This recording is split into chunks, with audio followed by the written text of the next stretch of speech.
What has gone wrong? Analysis.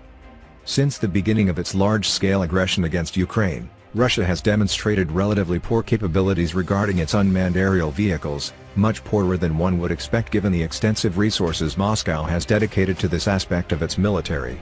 Throughout the past 12 years, Russia has invested heavily into developing and purchasing all spectrums of military, from reconnaissance and targeting drones to electronic warfare and combat-capable ones coupled with loitering munitions.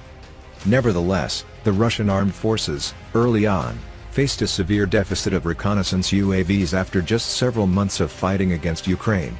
Most likely, this deficit was apparent even on the eve of the invasion, but the massive losses since have further exacerbated the situation.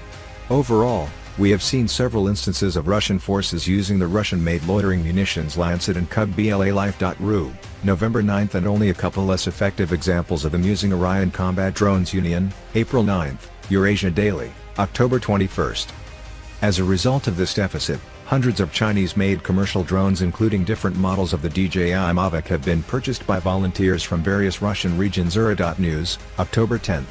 The Russian government itself has purchased hundreds of Iranian-made loitering munitions and drones.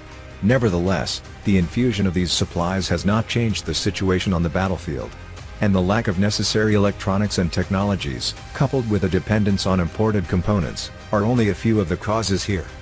Most Russian developers and manufacturers of military UAVs are formally private companies among the huge state-owned defense corporations, Special Technology Center Orion 10 UAV, which is used for artillery tactical reconnaissance, and within the electronic warfare system Lear 3, Kronstadt Orion drones, Zala Aero Group the small tactical reconnaissance drones and loitering munitions Lancet and KUB-BLA, and Uska Alti Assault Air Project for heavy UAVs.